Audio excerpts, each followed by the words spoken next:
나를 찾아가는 여행. 매주 이 시간은 미주 디퍼런스 연구소에서 보내드리는 칼럼 시간입니다. GBC 방송가족 여러분, 한 주간 동안 안녕하셨어요.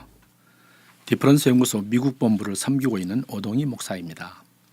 지난 시간까지 영적 디퍼런스 가운데 영적 인지에 대해서 말씀드렸죠. 영적 디퍼런스 요소에는 7가지가 있고 그 목록이 로마서 12장 초반에 나오고 있는데, 영적 인지, 섬김, 가르침, 격려, 구제, 다스림, 긍휼 7가지입니다. 오늘부터는 영적 디퍼런스 요소 가운데 두 번째 요소인 섬김에 대해서 나누겠습니다.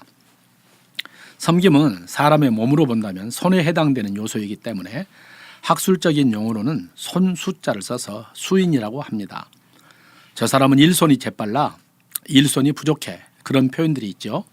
근데 일과 손을 관련하여 표현하는 말입니다. 섬김을 주된 디퍼런스로 받은 분은 당장 처리해야 할 일이 잘 보이고 그런 일에 대한 인식이 뛰어난 분입니다. 지난 시간에 배운 영적 인지는 하나님의 뜻에 민감한 반면, 섬김은 필요한 일에 민감한 사람, 즉 어떤 일을 해야 할 것인지 잘 아는 사람입니다. 영적 인지는 상대방에 대한 자기의 사랑을 말로서 표현하는데, 상대방의 잘못된 점을 지적하는 것도 상대방이 그것을 고치면 훨씬 더 좋은 사람이 될 거라는 사랑의 동기에서 지적하는 것이죠. 반면에 섬김은 자기의 사랑과 관심을 말보다 행동으로 보여줍니다.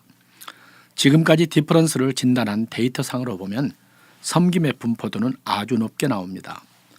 사람 가운데 섬김은 20%의 분포도를 보이며 다른 영적 요소인 긍휼은 30%의 분포도를 보입니다. 즉 사람의 절반이 섬김이나 긍휼을 지니고 있다는 의미지요. 성도들 가운데 섬김과 긍휼을 합하면 50%가 되는데, 목회자들이 섬김과 긍휼의 특성을 잘 알게만 된다면 성도들의 50%를 이해하면서 사역한다는 셈이 되지요. 그만큼 목회 사역을 효율적으로 할 수 있다는 겁니다. 성경에 나오는 인물 가운데 에바브로디도라는 사람이 있는데 섬김이 강하게 있는 분이었습니다. 애청자 여러분이 잘 아시는 대로 에바브로디도는 사도 바울이 로마 감옥에 갇혀 있을 때 사도 바울을 돕도록 빌립보 교회로부터 헌금과 함께 보냄을 받은 일꾼이었죠.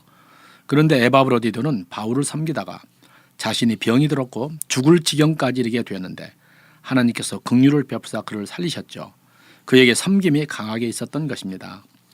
이제 섬김의 특성을 구체적으로 살펴보기로 할까요? 섬김은 실제적인 필요를 즉시 인식하고 그 필요를 채우는 데 매우 민첩합니다. 이런 사람은 어디에 있든지 바로 그곳에서 무언가 해야 할 일이 눈에 빨리 들어오지요. 제가 알고 있는 한 권사님이 계십니다. 당시 60대 후반이셨는데 출석하는 교회의 본당 예배실과 화장실을 근 10년 동안 건강 때문에 몇 번 빠진 이외에는 한결같이 청소를 했댔어요. 누가 시킨 것도 아닌데 스스로 주일 예배를 위해서 토요일 하루를 내어서 청소를 해오신 것입니다. 소방당국에서 교회당 건물 점검을 하러 왔을 때 화장실을 보고서는 깜짝 놀라기도 했대요. 교회 화장실을 이렇게 깨끗하게 해놓은 교회를 본 적이 없었노라고.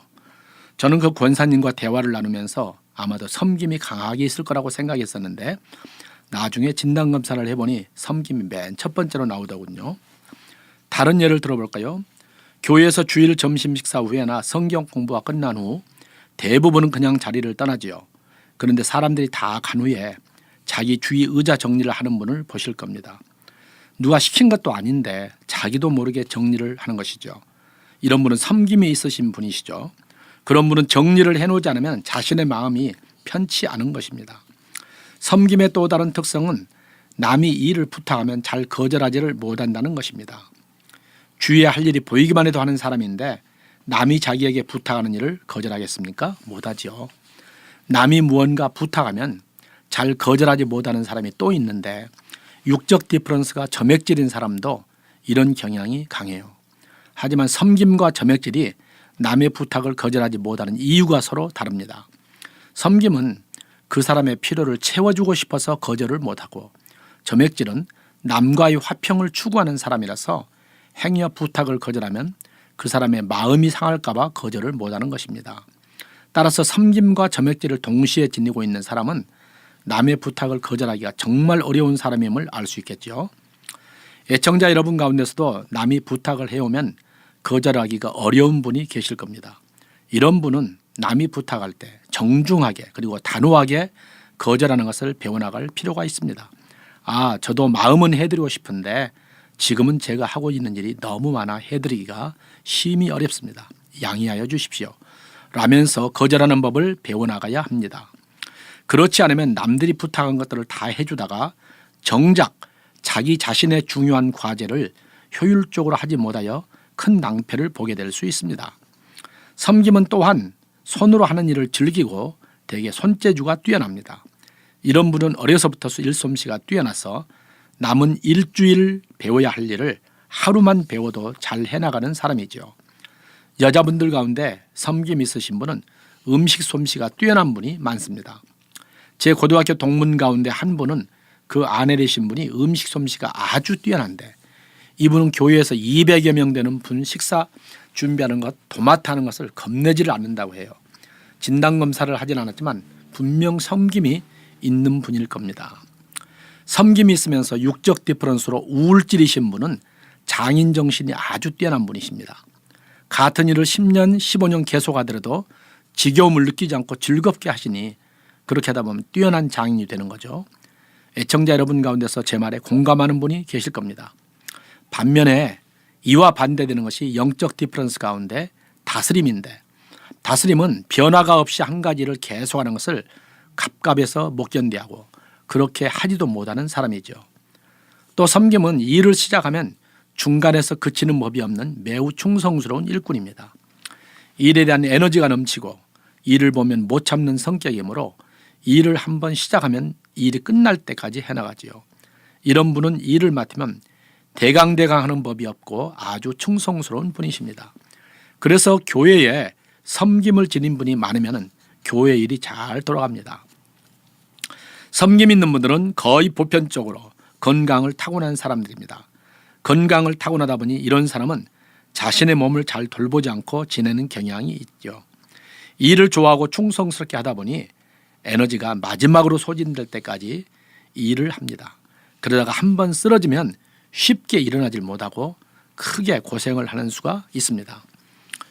대부분의 남자들이 충전 면도기를 사용하다가 경험하는 일이 있습니다. 면도기가 잘 돌아가다가 어느 순간 서버리죠. 충전 면도기는 마지막 전기 기운이 있을 때까지는 잘 돌아가다가 그 전기 기운이 닿으면 그 순간 서버립니다. 섬김이 있는 분은 비록 하나님으로부터 건강을 타고났다 하더라도 자신의 건강을 잘 관리하지 않으면 어려움을 겪을 수 있다는 것을 알아서 건강에 마음을 써야 한다는 것입니다. 다음 주 시간에 섬김에 대해서 계속하겠습니다. 한 주간도 강건하게 지내시고 다음 주에 뵙겠습니다. 감사합니다.